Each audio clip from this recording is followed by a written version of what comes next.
You know ID in the town all day. ID in the SEA. You know ID in the town all day. ID in the SEA. Hello and welcome to a special episode of the Fabulous Pelton Cast. I'm your co-host Kevin Pelton, and I'm Tristan Carcino, and we're here to look back on the year that was in Seattle sports in 2025, as well as look ahead with our annual bold predictions. But 2025, a great year in Seattle sports, I think it has to be said. Yeah, no, and I think 2024 was a transitional year in a lot of ways. Some of the stars that really defined the 2025 season, who were young at the time, building their profiles, who were excited about. And I think I went back and listened to a chunk of this, not all of it, because I never want to hear my bold predictions after I make them. But I was listening to a chunk of it where we were talking about the sports figure of the year, and I was like, these people might be the sports figure of the year next year. And those people are the exact people who are in competition for the sports figure of the year next year. So, which was great. Wow, you named Cal Raleigh twice. Cal Raleigh hitting left-handed and Cal Raleigh hitting right-handed. There we go. But I do think 2025 in general, and especially just the season, is what I was thinking about. Almost like if you look at it, in halves of the year, like July 1st through the end has been all rippers for Seattle sports in general, both between the Mariners having their greatest season since 2001 and all of the moments that they had, the Seahawks having one of their best games. Like, we're talking about some of the best games these teams have played in decades, or at the very least in years, have all happened in these last handful of months. Plus the sneaky ones like UW men's soccer. There has just been a lot of great moments since that point has happened. And then even then across the board, like the Huskies were a competitive team, the Storm were competitive. Throughout this time period, everybody's been pretty competitive, I guess, aside from the Kraken in Seattle sports in 2025, which has made it one of the most engaging years. Yeah, the Reign were a notable exception. The Reign made the playoffs. I should say the Kraken were a notable exception. UW men's basketball in the 2024-25 season was not even good enough to make the Big Ten tournament, although even they are much more competitive now. So to your point, after July 1st, I guess, being the differentiator here, or whatever date you want to set as the starting point. But yeah, I mean, if you look at the Mariners and Seahawks specifically, who are two of the three teams to whom we devote the most time on this podcast. Before this year, they had only both made the playoffs in the same year once in 50 years of the Seahawks and 49 years of the Seattle Mariners. And what year was that? 2022. 2022. Which wasn't a particularly notable, the Seahawks made the playoffs, but that is definitely one of their forgotten playoff losses. They had their last two playoff appearances have been probably like the two least interesting or notable playoff appearances that I feel like the Seahawks have had in decades. Wait, the one before that, losing at home to the Rams? Yeah, the COVID one, where it was it was still the Let Russ Cook season. The playoff game itself was not super memorable, but yeah, I think that's kind of the point, was there weren't fans. Like, whenever you differentiate, I'm like, the Seahawks haven't played at home since 2017 or whatever in a playoff game. They've played many games at home. They haven't played a playoff game at home since then, and I'm like, well, or 2016. How old is Mateo turning? He was born in 2017. Yes. Love to tell you how old your child is, but it's confusing with the 1 year thing. He was born shortly after, in the 2016 Seahawks season, but in calendar 2017. Yes. But it kind of doesn't feel like a game that happened, without fans being there. And just the game, it was like, it's over. I don't. If you average those two teams' winning percentage, 684 this year, far and away the highest average winning percentage. Yeah. Can you guess what before this year was the highest winning percentage? It was not a year where both teams, I mean, it was obviously not. Was it 2001? It was not. 2001 is number 3 on the list. Really? I'm kind of shocked by that. I know. Me too. The Seahawks went 9-7 that year. So they weren't even bad, but it's just like the difference in winning percentages in football is much greater than the difference in winning percentages year to year in baseball. And the Mariners also had some good seasons where they did not make the playoffs. Was it 12? 2014. Close. 14. Okay. Yeah, I figured, because I don't really remember which year the Mariners were good in odd years, not even years. No, they were good in even years, but just not 2012 when they went 75-87. But 2014 they were 87-75. I believe that would have been one of the years where they were in contention for the wild card, although they finished third in the division. So basically, this is probably the peak of these two teams together. So if Correct. you're a fan of these two teams, which I would assume most people listening are fans of both of these teams, and Or I think not fans of either. or not fans of either, or just happen to live in Nebraska. But look, go Bears. But if you're a fan of one of those two teams, it also is likely that they're the team that you are the biggest fan of any unless sports you're team. you. Well, look right here. I know you are currently rocking the same UW hoodie that you were wearing. Is that a Christmas gift? No, I got it. Oh, that's Well, not it new. was, but it was Christmas gift Not 2024. this. The same one that you were rocking at the Blazers game last night when you were on the Moda Center big Lucas screen. said people kept side-eyeing me. In honorable mention sports story of the year for 2024. I was side-eyeing them.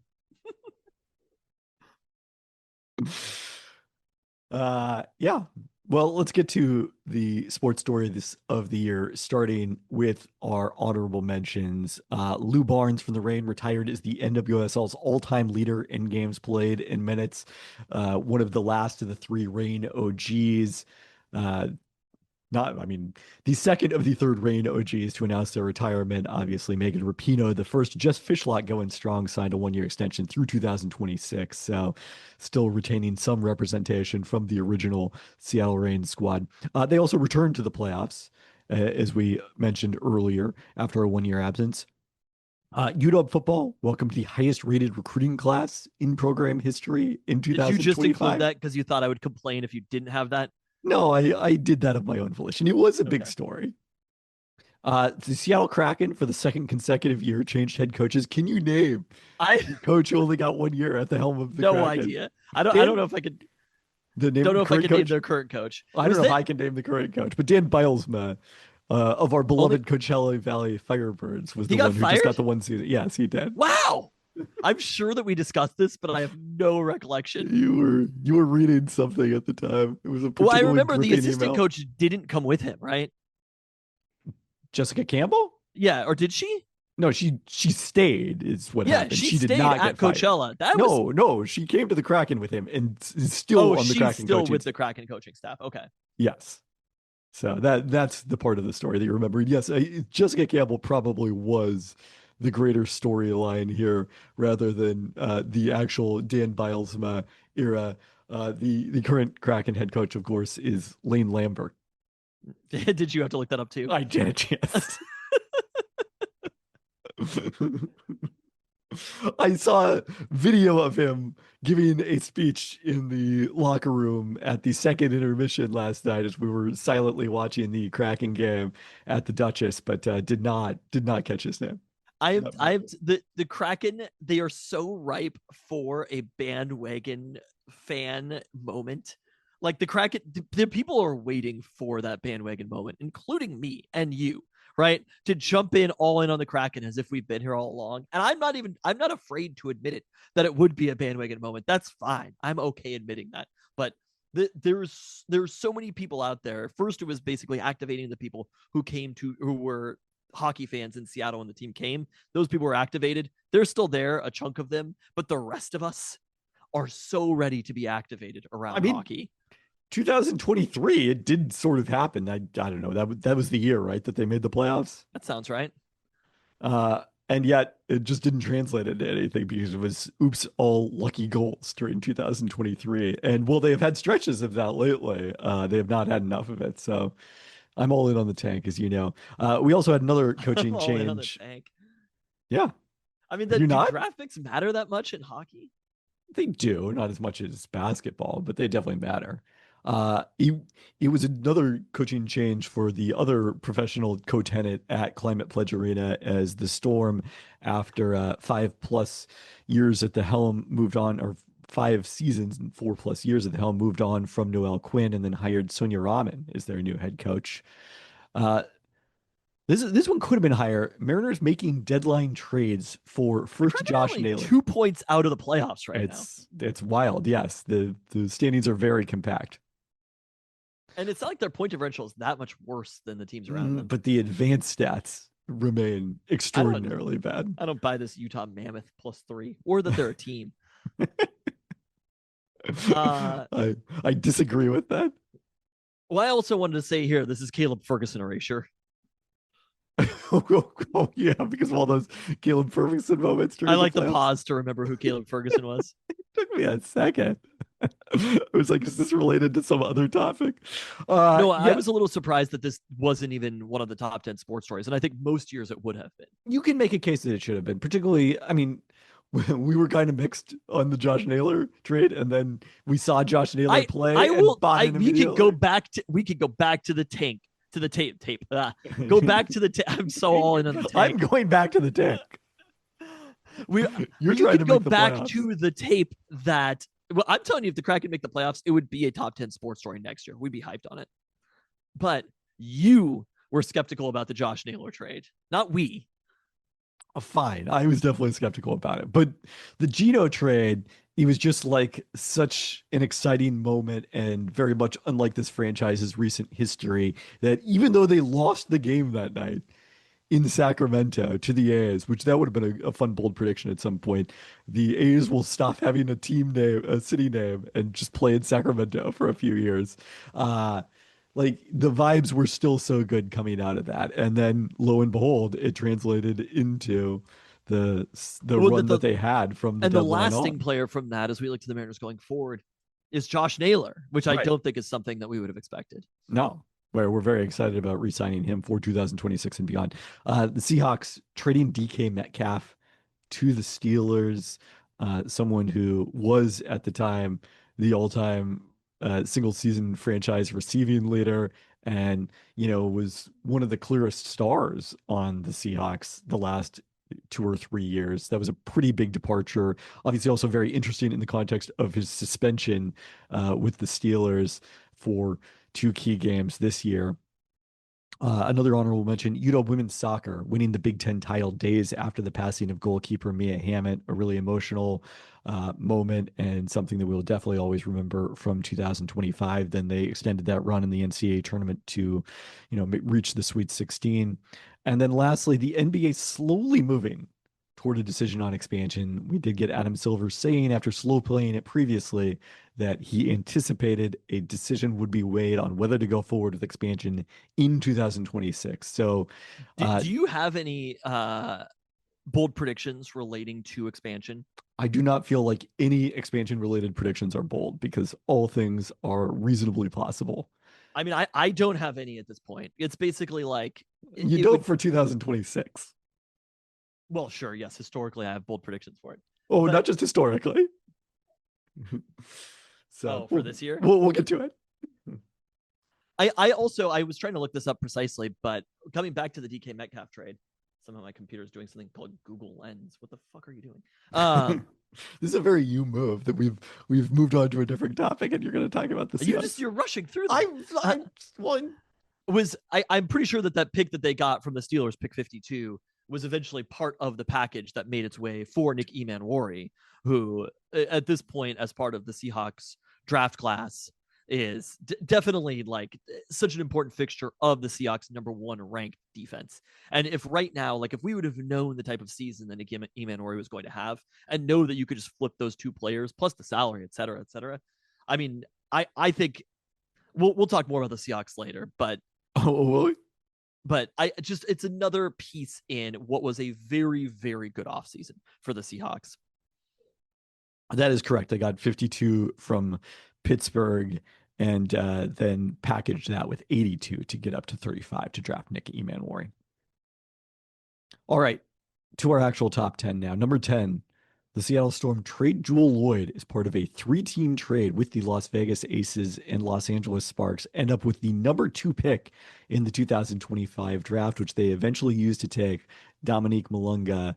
And the timeline became a really bright spot in an uneven Seattle Storm season.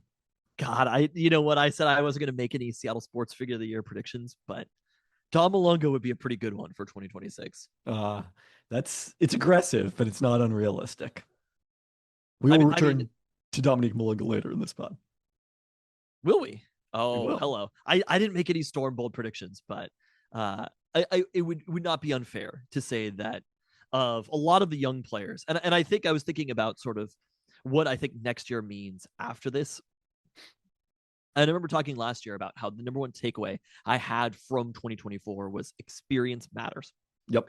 And I think my number one takeaway heading into 2026 is, despite how good these teams are, it is definitely fresh blood.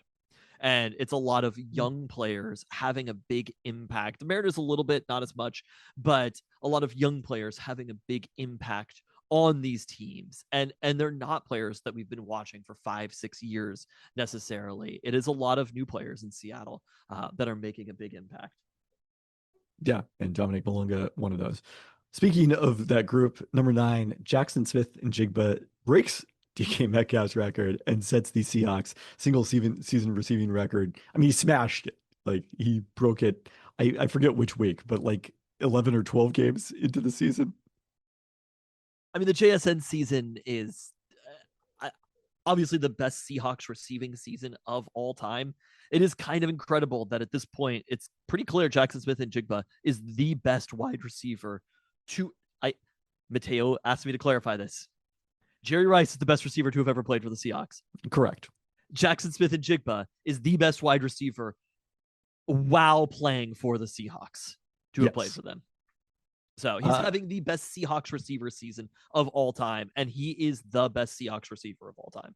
Which is interesting because, you know, I don't know that Metcalf ranks that high in like the all-time Seahawks rankings, and as much as we love them, Doug Baldwin Jr., Tyler Lockett, also probably not. But Steve Largent was the franchise's arguably defining player of their first, I don't know what year you would say maybe that Cortez Kennedy perhaps surpassed him, but you know, you might say not even until Walt Jones was he surpassed as the defining player in franchise history as a receiver. It's partially just an era effect that receiving totals are so much better than they are now, but I don't think that Steve Largent would have ever had. He was never the best receiver. I'll give JSN number 2, okay, of best receivers ever to have played for the Seahawks. I'll give Steve Largent for the career. But aside from that, when you look at these receivers, even pound for pound, considering how young Jackson Smith-Njigba is, I'd probably put his career up there against a lot of these players because, you know, Tyler Lockett was never the best receiver in the NFL. Brian Blades, Doug Baldwin was never the best receiver in the NFL. Largent had one All-Pro. Lockett, the advanced stats might have said he was. Largent had one All-Pro first team season. So JSN is probably going to match that this year. And he only once got votes for Offensive Player of the Year, granting that it was a different era where running backs were more likely to get it. He actually finished lower in Offensive Player of the Year than in MVP voting in 1979, which is somewhat perplexing. But JSN isn't a lock for Offensive Player of the Year, but it's pretty freaking close. I mean, honestly, it may be decided on Saturday night who Offensive Player of the Year is. And but again, the Seahawks has anybody ever on the team ever won this award? Sean Alexander? Did he win it the year that he won the MVP? That's a great question. I do not know that information. So let me take a look here. But the JSN season that he had, we knew he was good, right? Yeah. Last year, we knew that JSN was good. I don't think we knew that he was this good. I think we thought that he was sort of the heir to that Baldwin Lockett group of guys who are highly efficient, but don't necessarily put up the volume that is going to make them, you know, highly awarded players. Alexander did win in 2005. He won both MVP and Offensive Player of the Year. And Walter Jones deserved both awards.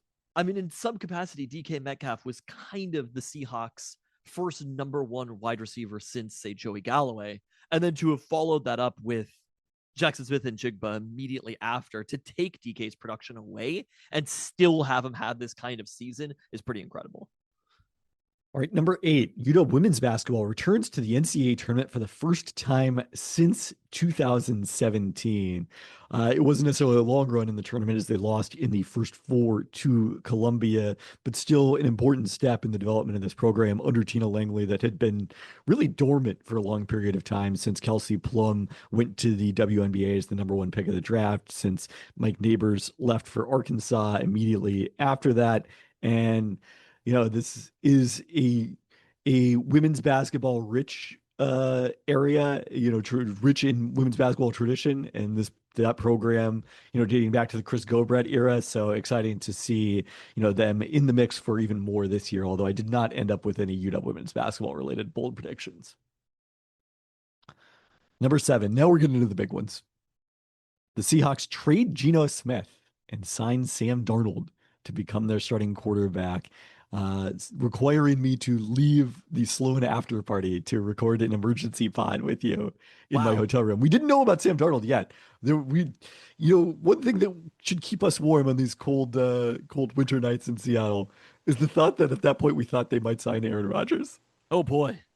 And instead they signed Sam Darnold, and he has guided the Seahawks to the season that they become one of the 5 quarterbacks all time to win 13 games in consecutive seasons. That's incredible. Do both of these really quick and we'll talk about them. Yeah, number 6, Seahawks tie the franchise record with those 13 wins.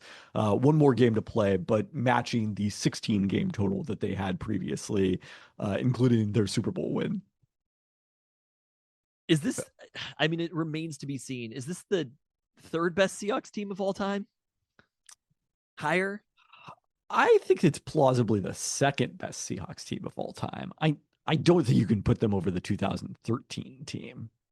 But as 14, I think 14 was just as good. I don't think 14 was quite as good. It's funny that 13 team actually, I guess, did not have. Well, wait, where is it in terms of point differential all time?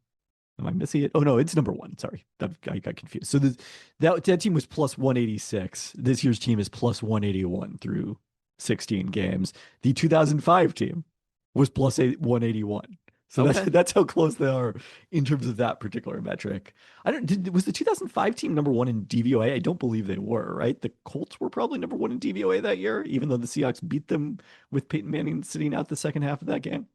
2014, they finished number 1 in DVOA. I mean, to be where they are. But they only had a plus 146 differential that year. That what I was thrown off is that's because behind the 2012 team that was so good at the end and the 2015 team that was so good at the end were both better in point differential terms, even though they won fewer games. I mean, to have done what the Seahawks have done, if I was a fan of, and honestly, in the way that we think about some of these other NFL teams, where you're like, how did they manage to get that good again? Right. We're not that far removed from the previous run. And I think the difference is between, say, like the Rams, right? Jared Goff, they trade for Matthew Stafford. Aaron Donald retires. You kind of think, okay, this might be a down period for the Rams a little bit. Yeah. Boom. They're the best team, 2nd best team. Sorry. Maybe, I don't know. Maybe even worse.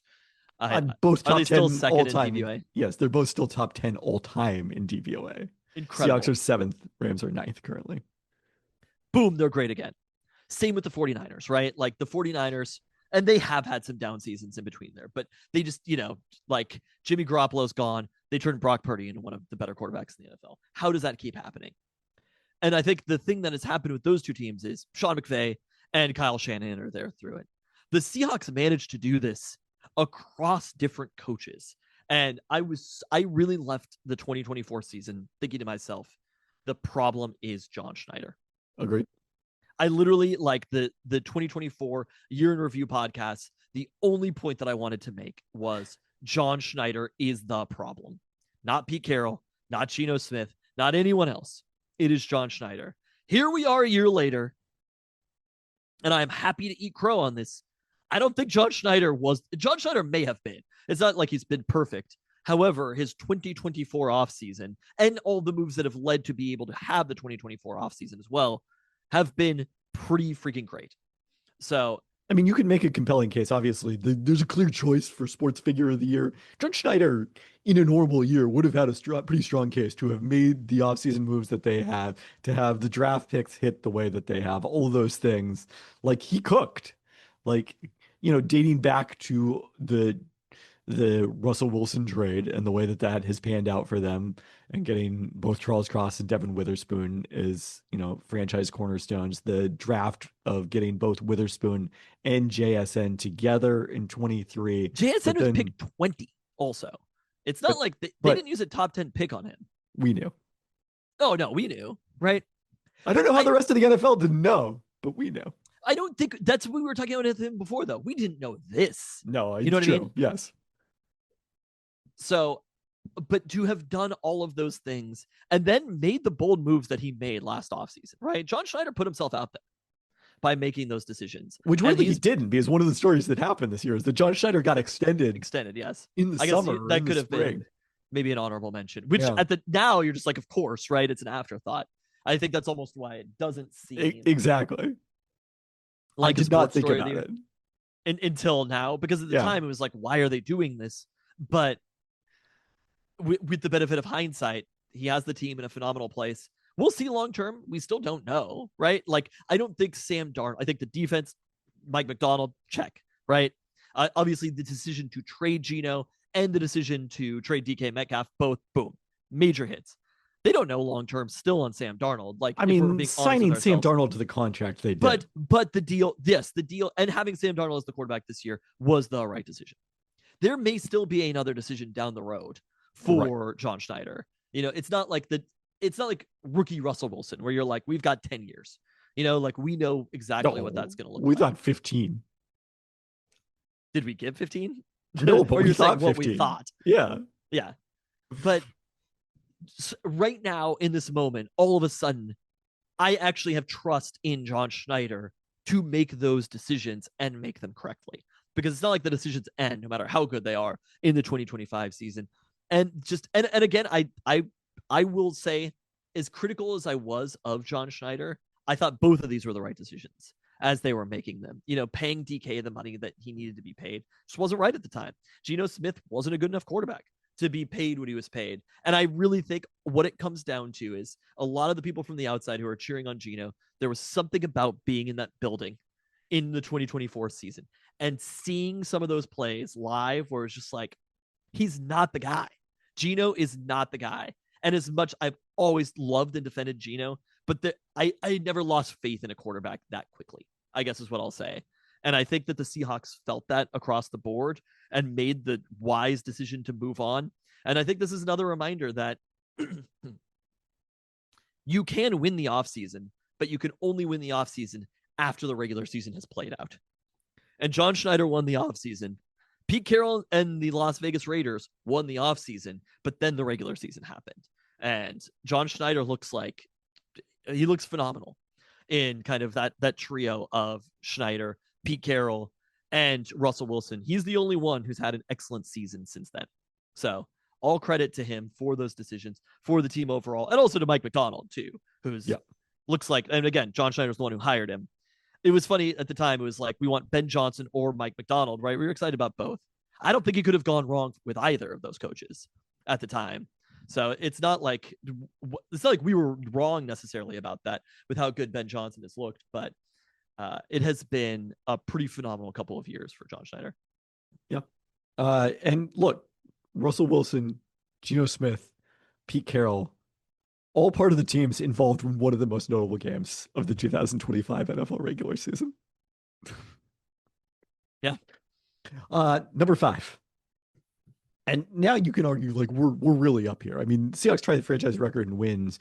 Like, one of the weird things about this is the playoffs don't take place in the same calendar year as the regular season in the NFL or to a degree college football, but that's a pretty big deal. But now we get into like the real ones. Number 5, UW men's soccer wins the College Cup for the first time in program history, a run that came largely out of nowhere.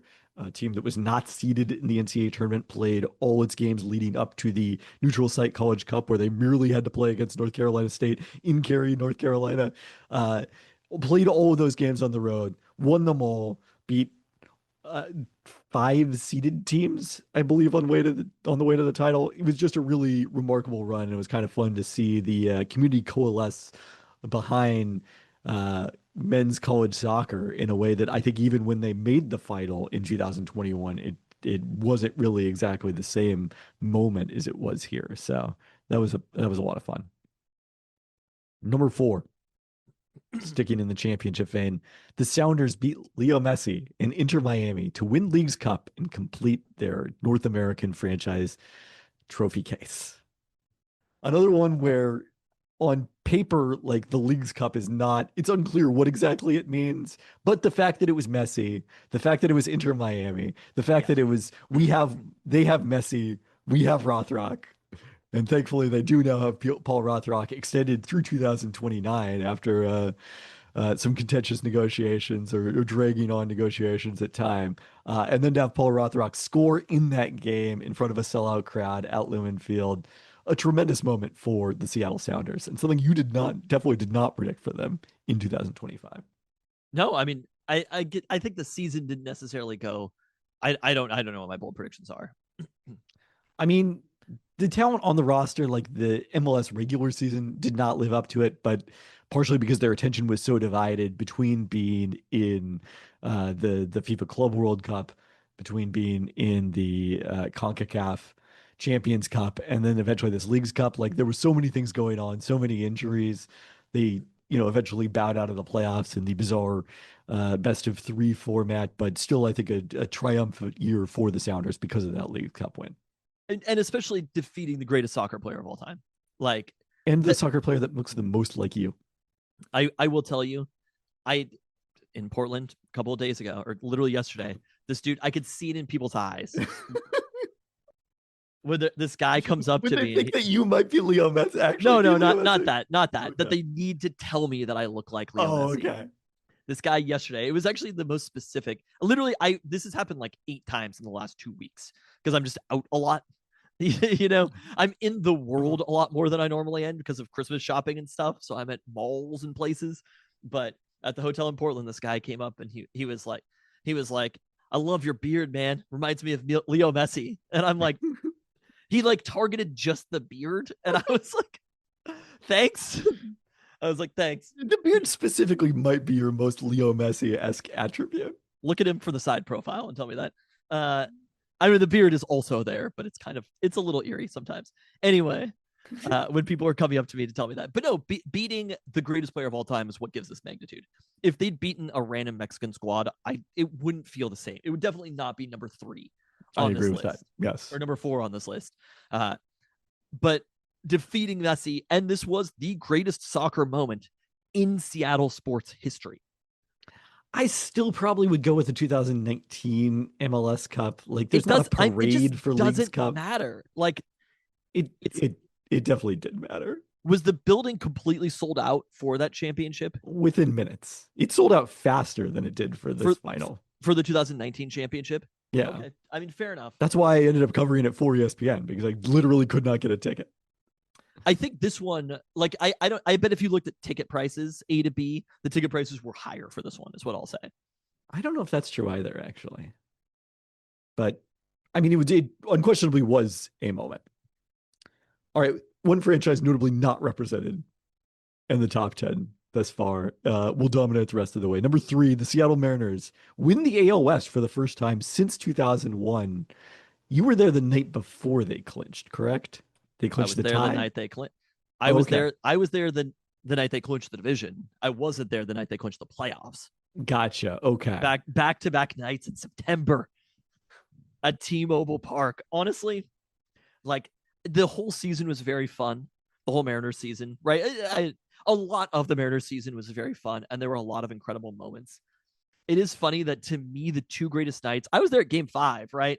Like, when they beat Derek Skubal. I saw them beat Derek Skubal 2 times at T-Mobile Park in person.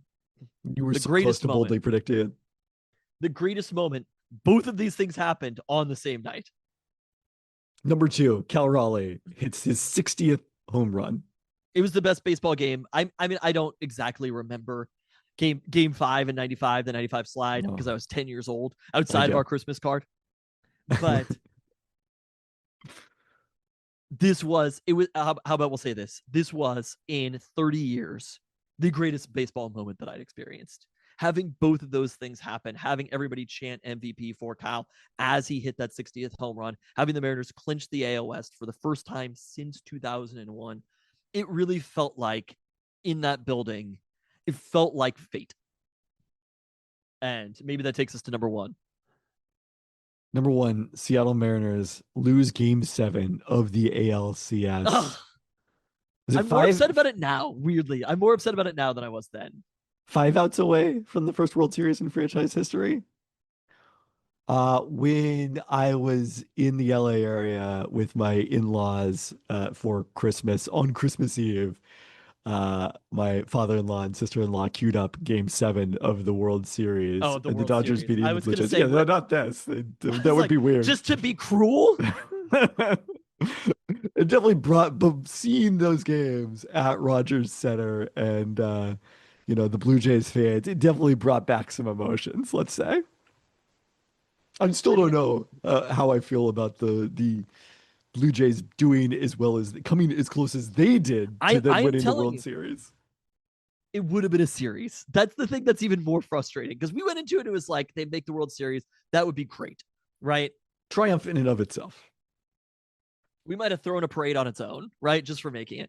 But to have known after that, to seeing what the Blue Jays did against the Dodgers, this is obviously a very good Blue Jays team, but it just all three of these moments together. The Blue Jays weren't the team that scared me the most. It's funny that in hindsight, the Blue Jays are now the scariest team. Granted, they won 4 more games. The Yankees were the scariest team to me. Oh, for sure.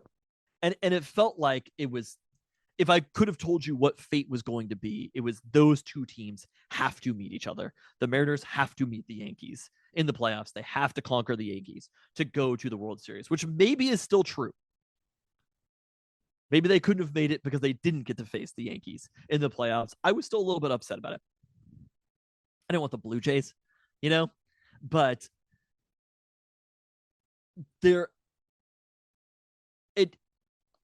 I almost can't even put into words. I've never felt a feeling like that before. Maybe there was a Seahawks season. I don't feel that way about the Seahawks right now, if I'm being totally honest. I feel like very confident about the Seahawks, but I think when the Seahawks won the Super Bowl finally, that was the first time where it was like, this is going to happen. And that is the exact way that I felt about the Seattle Mariners in that moment, the two different moments. I mean, you don't even have the Game 5 victory against Skubal as one of the sports moments, which I think in hindsight definitely should be. Oh, I'm considering that within the Mariners playoff run.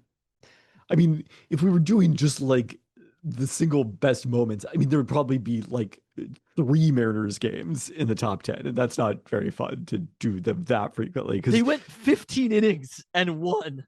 I'm aware, but that's how they got to Game 7 of the ALCS. They wouldn't have done it without that. Yes. I mean, again, actually, all of those moments. I'm not really aware because I slept through the whole thing. It was almost like every single thing that happened for the Mariners was pointing toward they're going to the World Series until they weren't. And I believed it every single second until George Springer hit that home run and maybe even after. I definitely didn't after. Throughout the 9th inning, I think I still believed, even as I was telling Mateo, it is funny that the Seahawks have like one of their signature wins of the season was just happening while that was happening. We had no idea that was going on. We also did not know what a big deal that win was at that point. But this really felt like it. And I will say it's going to be hard to not have a come down after this. It's going to be hard for the Mariners to continue. I have no bold predictions. I have no bold predictions related to this. Well, I guess I have minor ones. I will say they're not negative, but it feels like it is very difficult to have followed up the season that felt like that and have it be even better. But they have more to achieve right now. And I think that is a fun way to approach a season. I mean, I definitely, like, we've compared it to the 2012 Seahawks season to a way, and it's not the same for a variety of reasons, but including the Dodgers. But hopefully that's how it ends up. Well, is Peyton Manning not the Dodgers? I don't know that I would say that Peyton Manning is the Dodgers. They played in back-to-back years. Peyton Manning and Tom Brady. They didn't play motherfucking Ben Roethlisberger. You know what I mean? Like, they didn't play Matt Ryan. They played the 2 greatest quarterbacks in NFL history in back-to-back years. I think the Dodgers are more like the 1980s Niners, but that's neither here nor there. Should we transition from that into our Seattle Sports Figure of the Year, because the conversation flows naturally? I'm going to go ahead and assume that you picked Cal Raleigh. Do you want to go through the history? I like when you go through the history of everybody. Okay. In 2013, I took Pete Carroll. You took Russell Wilson. In 2014, I took Marshawn Lynch. You took Richard Sherman. In 2015, I then took Russell Wilson after his best season. You took Michael Bennett. 2016, we both had Chris Peterson. 2017, I had Tim Leiweke, the only member of this list who was indicted Good this God. year. You took Clint Dempsey. 2018. Look, the point is that they were a key figure in Seattle sports. No, Like, I know. 2018. It also we just both had- reminds you of how like kind of dark times that was in Seattle sports. I mean, We'd already taken all the Seahawks. we thought the NBA was coming back soon. 2018, we both had Sue Bird after that Storm championship. 2019, I had Brian Schmetzer in the wake of that MLS Cup triumph that we talked about. You took Megan Rapinoe. 2020, we both had Brianna Stewart as the Storm won the championship again. 2021, I took the curse, and you had you, the fan, and Alex Rodriguez 25%. Things got weird post-pandemic that Alex or Rodriguez during mid-pandemic. I'd say. mid-pandemic. Alex Rodriguez 25% still is not translated into the Minnesota Timberwolves moving to Seattle We'll see. anytime Yet, soon. what you mean is yet. 2022, I took the entire Seattle Mariners, much to your dismay. Yeah, so you can't even do the sports figure of the year this year. You had Julio Rodriguez. So are you going to take Paul Rothrock or somebody? well, What's the plan here? I could take Josh Taylor. He wasn't part of the team. In Oh, yeah, 2020. yeah. 2023, we both had Michael Penix Jr. 2024, I had Kalen DeBoer, and you had Jed Fish. And Hello. 2025, that brings us. I don't know if I exactly had Jed Fish. I think I had Galen DeBoer begrudgingly with you. If I'm keeping Jed. Don't take Jed away from me for future. Oh, so that you want him still available to you? Oh, yeah. Okay. I need You're Jed not still keeping available. I think I begrudgingly took Kalen DeBoer with you, even though he literally was a Seattle sports figure for like 3 days. Oh, he was a figure the entire time. Remains a Seattle sports figure. A little bit right less. now. A little bit less, I think. I interpret But- it slightly different than you do. Is based on the Leiweke and Kalen DeBoer picks. I don't know if that's entirely true, but I never at any point decided to pick an entire team. Mistakes were made. I like that you've been sufficiently shamed about this pick. Look, I can acknowledge when everyone agrees that I'm wrong. So can you imagine a year where the Seahawks had the offensive player of the year who set a Seahawks record in week 13 in receiving yards, and he somehow wasn't the Seattle sports figure of the year? And that is because of what a towering derriere Cal Raleigh has had over the city of Seattle. I mean, this was Cal's year. I guess another, I should have read these more thoroughly, but another major sports story of the year was he won the freaking home run derby also. Oh, that is true. Yes, I'm also counting that to a degree under the 60th home run. It's just everything. All the home runs, everything goes in there. Playoff home runs, everything. Cal Raleigh had, obviously, I mean, maybe it wasn't the greatest Mariners season of all time, because there were some pretty impressive seasons during the 90s, especially, and not in the 2000s, notably. But no, you acknowledge that Ichiro's Yeah, the 2004 season. season was pretty good. season. But what Cal Raleigh achieved kind of out of nowhere, right? We knew he was good. It was another JSN situation where it was like, we knew that Cal Raleigh was good. We liked him. 60 Yeah. home runs, I did not think was within the realm of possibility. I mean, for I think Cal back to 2 years ago, coming off or whatever year that was, when the Mariners made the playoffs. One of I rejected considerations for bold prediction was that Cal Raleigh would be an all-star, and you Yeah. were skeptical of that as a bold prediction. You thought that was too bold. So we've come a long way, baby. on Cal. Yeah. I mean, that's again, it's incredible what Cal Raleigh has done, and it is not something that I would have put it as the like 0.0001% of possibilities of Cal Raleigh hitting 60 home runs on the way. Like, there are a bunch of achievements that we didn't talk about: most home runs as a switch hitter, most home runs as a catcher. You know, everything that Cal Raleigh achieved. He's the first non-Yankee to hit 60 home runs in the American League. Like, it was an absurd season for him to have, and he started out kind of slow. Until the torpedo bat showed up. So the Cal Raleigh season, doing that, but also just catching basically every single day, especially down the stretch, you know, it was kind of no days off for Cal.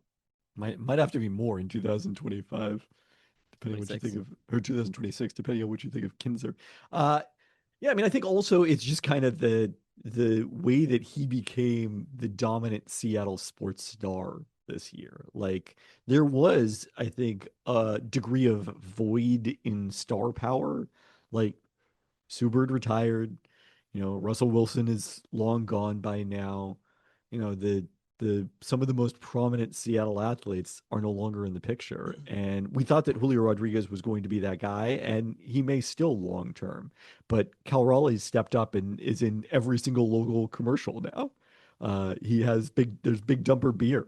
Like he is the he's at every Seattle sporting event all the time. Like Cal Raleigh definitely seems to be handling this offseason the way that I feel like I would if I were like a sports star. I was and worried had that he all was these unlucky. I mentioned this opportunities. before, but I was worried he was unlucky until the Seahawks came back. It took Eric Saubert to make Cal Raleigh not unlucky. Oh, there you go. He was at a UW win, wasn't he? I don't think so. No, he came a second time. He was there a second time. You're damn right he was. Oh, it was the Oregon game. Yeah. Oh no. I don't think that Cal Raleigh was the problem for UW. No, I'm sure that Cal Ohio Raleigh State was and not the problem. Yeah, and so what a year, one we will always remember. Like Cal Raleigh 2025 will be like Ichiro 2001. No, It's not wait, exactly the hold on. same. Hold on. Because he actually was the best player. Yes. I mean, Set aside your own personal. Cal Raleigh didn't win the MVP this year. Cal Raleigh could have won the MVP, and it would have been fine for him to. They took the statistical pick, right? If it's 2001, Ichiro's not winning that. Or if that same season happens in 2025, he's not the MVP, right? Probably not. He might have won it later, but like Cal Raleigh had a monster season and was perfectly recognized for it. And he also became one of the faces of the league, not just in Seattle, but across baseball. There's Aaron Judge, there's Shohei Ohtani, there's Cal Raleigh, I think, right there. So it was a big moment, and Seattle became kind of the epicenter of baseball for a lot of the season. And it was an incredible achievement, what he did. And I think, like you mentioned, the void of stars and the coming a little bit out of nowhere. It's like we didn't know who Cal Raleigh was, right? But the performance, I think that was sort of what I was saying about the fresh blood, which was, I don't know if I would have predicted that Cal Raleigh would be the face of Seattle sports in 2025 heading into it, but he was.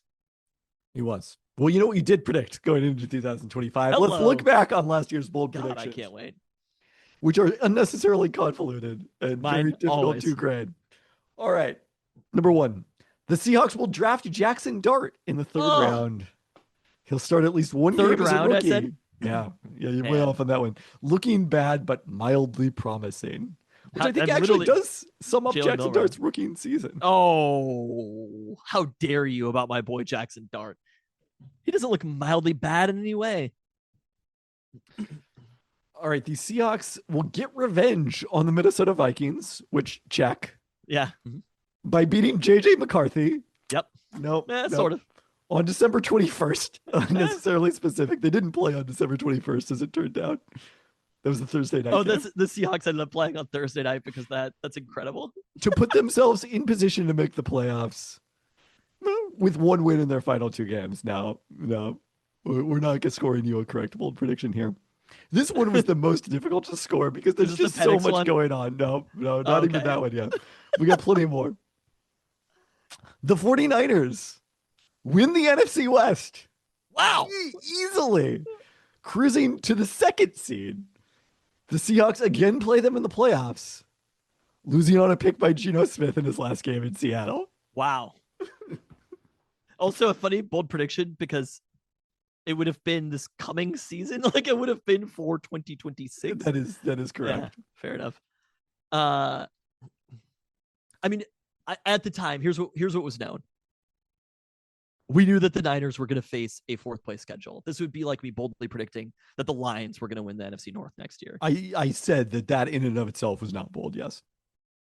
And that we were all going to pick the Niners over. I hope we did. I'm sure we did.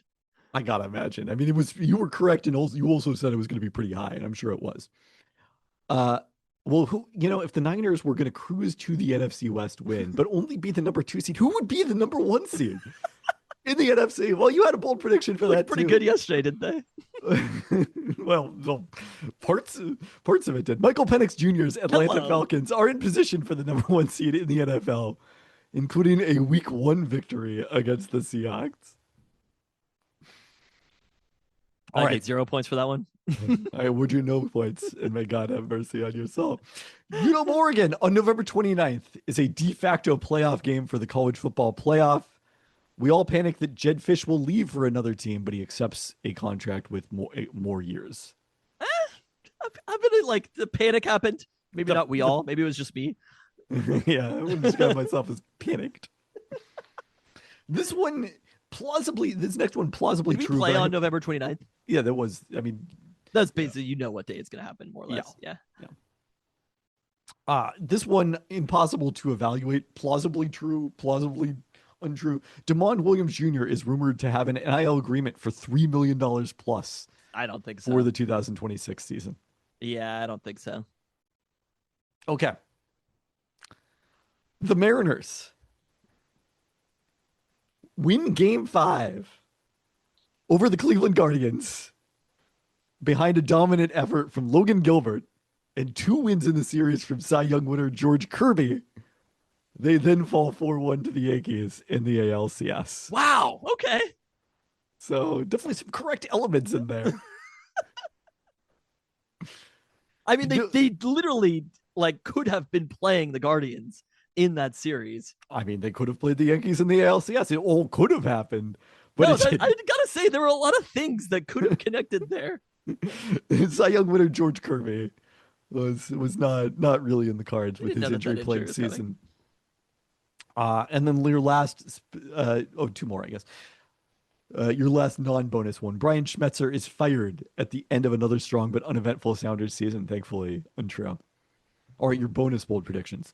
Donald Trump claims to have saved TikTok early in 2025, and ESPN's Kevin Pelton Hello. is asked to grade a trade on TikTok during July, awarding both teams a B- and I know- not being asked to do so again. Okay, first off, I'm shocked that didn't happen. Second off, literally happened. I forgot that I this might have been like too close to. There was literally a notification on TikTok that said like President Trump has saved TikTok. But the third That part of it, might have been too known. the third part of it was I would obviously award both teams a B+. Did you not I guess I get think that I was the I think bestower of the I B+? think this was before the B+ thing started happening with you. The B+ meme. Well, you didn't boldly predict that. I didn't boldly predict the Luka Doncic trade. That I for sure did not predict. Yeah. Actors will flock to College Game Day in 2025, culminating in Tom Cruise promoting his movie Judy on October 18th at Tennessee, The movie Alabama. never existed. Well, it was we It's delayed. confirmed on the pod that it had already, by the time you boldly predicted this, been delayed to October 2026. It also has been renamed. I don't know if that had happened by that point or not. I looked up what the name of it is, but God, this was such a good bold prediction. at Tennessee, Alabama, and picking against UW at Michigan because of his faith in Bryce Underwood. I mean, man. As usual, you've got there's kernels of truth. I don't know if Game- any actors did game day this year. I don't believe so. Game Day was actually in Athens, Georgia, for Ole Miss at Georgia on October 18th. I'm a little surprised that there weren't more actors doing it. I think they settled on, well, obviously like athletes, but then comedians and Jelly Roll. Yeah, I think the sounds about main people. I think Nate Bargatze may have won this year as far as a Vanderbilt alum because he's obviously very up. Sabrina Ionesco apparently had a very good record when she was a guest. Boo! Side eye her. Digger, is that what the movie's now called? Yes, Digger is what it's now called. Okay. All right, and then lastly, NBA expansion to Seattle will be announced. All right, my 2025 bold predictions. The Seahawks will hire Mike Kafka as offensive coordinator. Wow. Just wait for this year's bold predictions. Oh, really? I had that's funny, completely because forgotten. I think we may have considered a similar bold prediction. Jackson Smith and Jigba will break DK Metcalf's record for Seahawks single Just season you receiving just yards. got it. Yep, just nailed it. Wow. Didn't say week 12. DeMond Williams Jr. becomes the fourth UW quarterback in the modern era to run for at least 500 yards in a season, Wow. joining Dennis Fitzpatrick in Did I say that wasn't 1974. bold enough? No, Jake Locker in 2007 and Marcus Tuiasosopo in 1999. He had 611, so he did cruise to that one. That was obvious. Come on. I don't know if it was that obvious. Danny Sprinkle will get his first Big Ten win when the Huskies upset 2024 national runner-up Purdue on January 15th. They instead beat Maryland. I a week remembered earlier. that bold prediction. Well, they also didn't beat Purdue. They did not beat Purdue. No. I remember that bold prediction as it was happening because it was a little bit more recent, thinking to myself during the Maryland game that I was at about how happy I was that they My were bold winning that prediction game. would be wrong. So your bold prediction would be wrong. As Well, Derek Queenie's like actually kind of good, right? Is Derek Queen good? Okay. Building on a top 10 recruiting class highlighted by five-star Spokane forward Bryn McGahee, the UW women will sign the highest-rated recruit in program history, Tacoma center Olivia Edwards, who were last signed with Tennessee. Okay. The Mariners will steal 190 bases for the first time in franchise They history. stopped stealing bases, kind of. They did. They were on that pace for a while, but finished with 161, the second most in franchise history. The Kraken will promote assistant GM Alexandra Mandrycky to become the first female GM in NHL history. Instead, they promoted their other assistant GM, Jason Botterill. The Sounders will win a match during the FIFA Club World Cup. They were competitive, but went 0-3. And after trading Jewel Lloyd, the Storm will win their first playoff series since 2022. We were so close. We were one shot away on this one, but they lost game 3 to the Las Vegas Aces. Wow. Okay. All right. Those are good bold predictions. Now let's boldly predict 2026. Okay. How do we want to do this? By team or? Yeah, I think by team. Do you want to start with the Seahawks? No, I want to finish with the Seahawks. Okay. You want to start with the Mariners? Sure. All right. Should we go back and forth or? Do you have 2? I have 3 Mariners ones, actually. All right, you start then. In August, left-handed pitcher Cade Anderson makes his major league debut to help solidify the Mariners' injured rotation. That's it? There's no, he throws a 3-hit shutout. No. Against the I've got some of Arizona those. Diamondbacks. I've got some. I went a little bit less specific this year. Oh, good. All right, my first one. During the best campaign of his MLB career, Julio Rodriguez will lead the Mariners in OPS. The Mariners have back-to-back hitters pushing for 60 home runs in a season as Julio Rodriguez hits his 42nd on the trade deadline. Wow, that is. We are both really believing in Julio Rodriguez right now. I mean, I didn't pick him as the home run leader. I considered it because I do think that we're on the same train about like Julio is going to ascend next year and Cal's going to come back to the pack a little bit. For just the second time in franchise history, the Mariners will win 95 games. Really? Okay. I feel like we're on similar pages about the Mariners. Weirdly confident. That's always good. It's never backfired in Mariners history. After being left off the playoff roster in 2025, Cole Young will bat first for the Mariners in a 2026 playoff game. Okay. I considered a Cole Young bold prediction. We Like, really the are advanced high stats on like it. Julio Rodriguez and Cole Young. We're aligned here. UW football? I have many. I'm sure you do. Do you only have 1, 2? I do only have 1. Freshman Derek Coleman Brusa leads UW in sacks with 8 and ends the season a freshman All-American. That's interesting. That reminds me of when I picked Savell Smalls to lead the team in sacks as a recruit coming out of Kennedy Catholic. Totally different. And he ended his career as a tight end.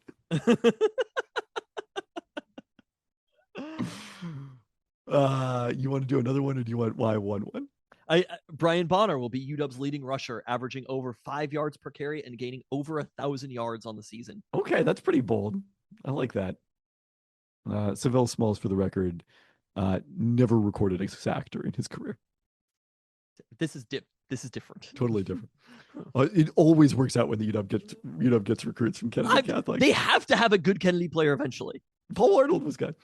Hosting the reigning national champions for a 3rd consecutive season, UW will hand Indiana its first loss since 2024 with DeMond Williams Jr. throwing for 300+ yards. UW football will upset reigning national champions Indiana at home en route to a 10-2 season with an undefeated home season and losses at old Pac-12 foes USC and Oregon in the final game of the year. I'm sorry, I believe that's Washington. will be the final at-large team chosen for Jedd Fish's first college football playoff appearance. Okay. We really just like right there. This is the closest our bold predictions have ever been. I think that's I true. love how confident we are in Indiana. I mean, it's just fun because of the fact that they happen to be coming here next year, and I don't think Penn State's going to win the national championship. It would be the third year in a row that they hosted the reigning national champs. Yeah, Michigan and Ohio State, obviously, the last 2 years. Do you have any non-Seahawks ones remaining? I have 2 random ones, yeah. Okay. What topics? Husky basketball and soccer. All right, let's do Husky basketball. Tyler Harris will transfer back to UW for his senior season. Wow, how's Tyler Harris doing? I have not checked in on him at He's doing question mark. He's at Vanderbilt. They're like a number 11 team in the country. Oh. He's playing like 20 less minutes per night though. He's averaging 9.2 points per game. Yeah, not having a big year for Vanderbilt. Did play 30 minutes and get the start against New Haven in their most recent game on Monday night and scored 16, so with 8 boards. So there you go, Tyler Harris. Hannes Steinbach will become UW's first lottery pick since Markelle Fultz in 2017. It's going down. Do I need to say top 10 to actually make it bold? Sure, yeah, top 10. I mean, he was like 18th in the latest ESPN Top 100. Fine, I think it is very likely that NBA teams will be excited about Hannes Steinbach. Okay, soccer. Christian Roldan will score a goal for the USMNT in the World Cup on home soil.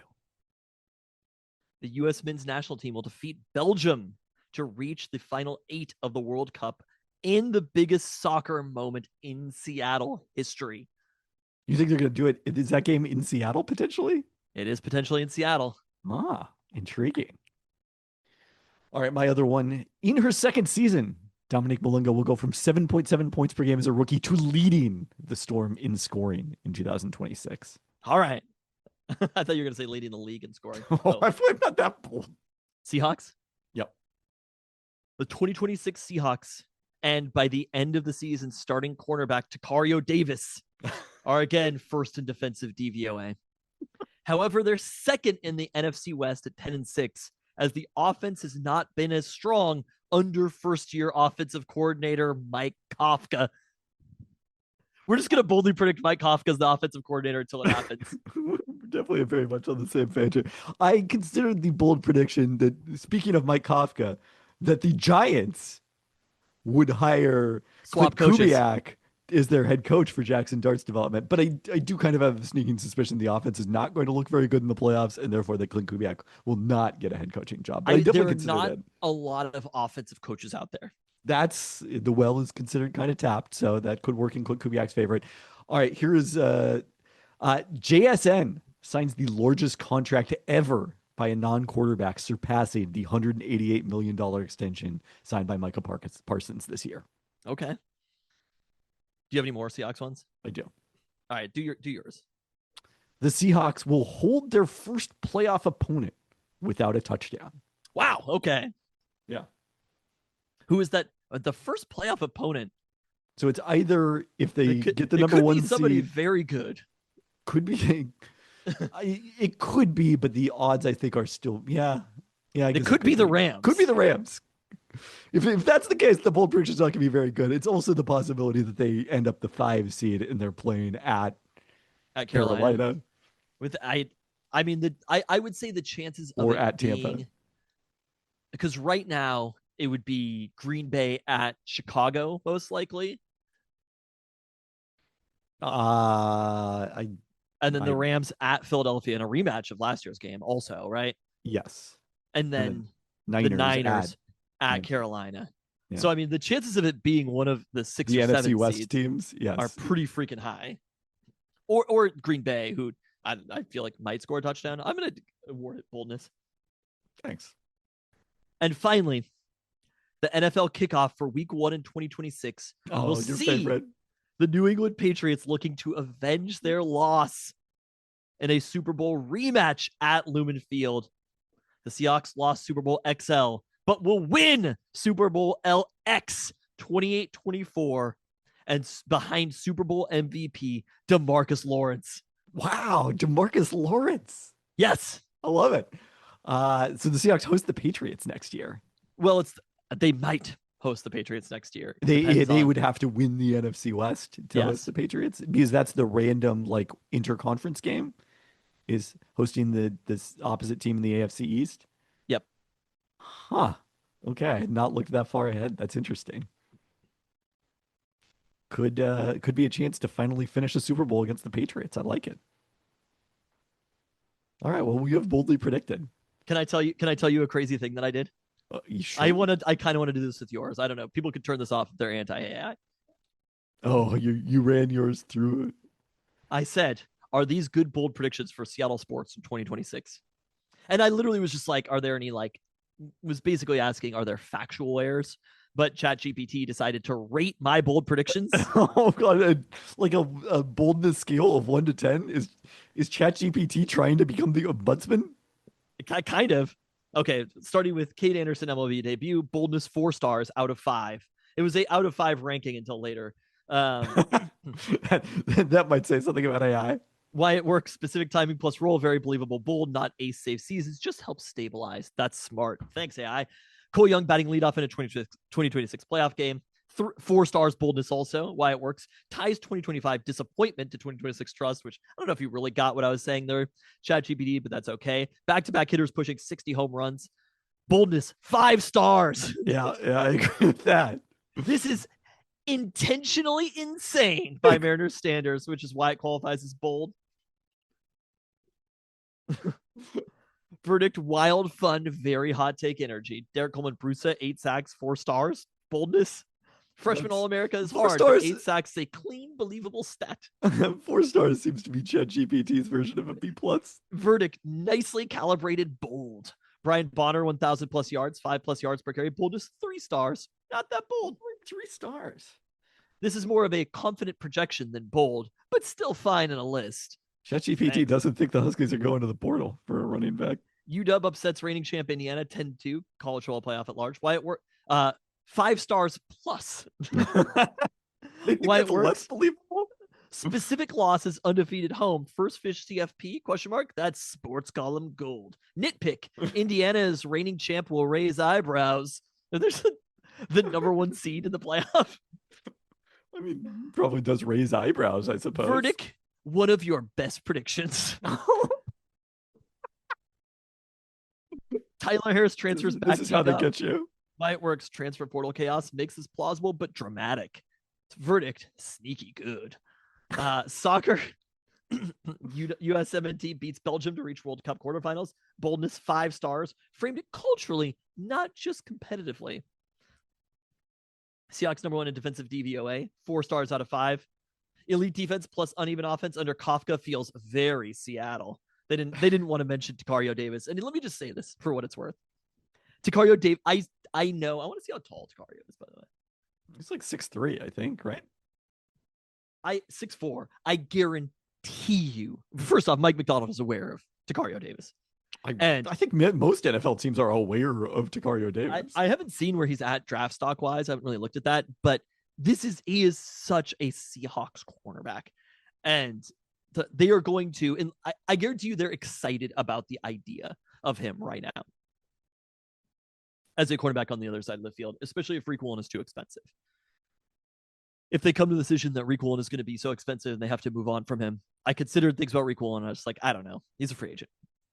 Nothing about Riq Woolen feels particularly bold. I mean, Josh Jobe isn't that tall. He's only 5'11". Takario Davis looks like an NFL cornerback. He moves like an NFL quarterback.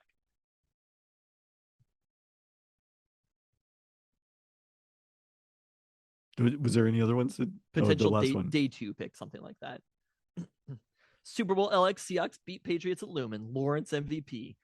Boldness 1, 2, 3, 4, 5, 6, 7, 8, 9, 10, 11, 12 stars for the 12s. I guess so. Why it works. Full circle revenge narrative. Named score, named MVP. They're mad that I misspelled DeMarcus Lawrence, but okay.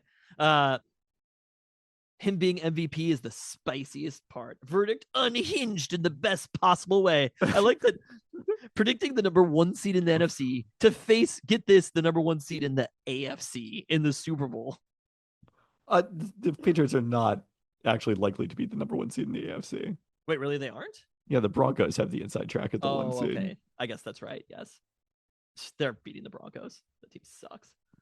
I agree that the Broncos are fraudulent in a way that the Patriots are not. Anyway, Okay. Well, there you go. I look forward to. I'll give my boldness stars on next year's podcast when we go back through these. did you predict a perfect bowl season from the Big Ten? I did not. I mean, it obviously I can't feel like be, some important games are still left to be played. it can't be perfect, but I mean, just the way that the Big Ten is playing has been very good. Anyway, I think a lot of youth in our bold predictions also. Yes. On that note, It's been a great year having you with us on Pelton Cast and listening along on the Discord, meeting up, not telling me about it. not telling you about publicly available information. But it's been a great year to continue hosting this podcast, to have this community around us. It is very, very fun. Literally the only reason we do it is for this. We get basically nothing else out of this, except for pizza occasionally.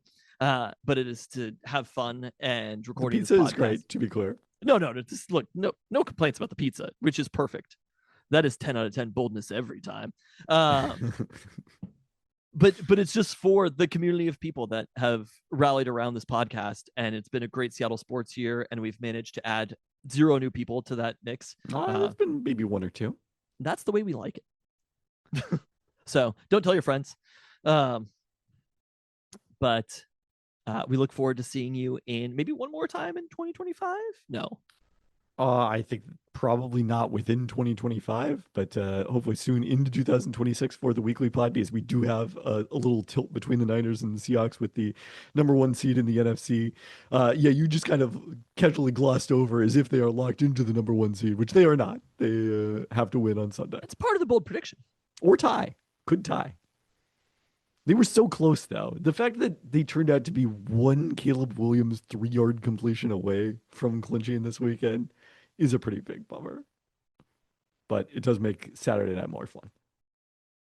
Oh, you're saying that because the Rams lost, they would have been, like, if the Bears would have beaten the Niners, they would be locked into the number 1 seed. Wow, I wasn't even thinking about that. I mean, I was in Portland watching that game, cheering. We're on a literal ghost tour as this is happening. And we're like walking by a bar, and they're showing like the fourth quarter of that. I had to sneakily pull up the phone in my pocket to watch the final play of the game. It was very fun. I did not even put together that had the Bears won that game because of the Rams outcome. It's more fun this way. It's more fun to play a game with real stakes. It would have been more appropriate to watch a ghost tour during a Seahawks game, I suppose. It would have been funny if the NFL would have scheduled this game, like, because of the importance. Then all of a sudden, Saturday night, Drew Lock starting. Jalen Milroe, perhaps. Anyways, yes, definitely appreciate. We enjoyed experiencing this fun Seattle sports year with you as a community, with you, the listener. So thanks for listening, and we'll see you in 2026. Thanks.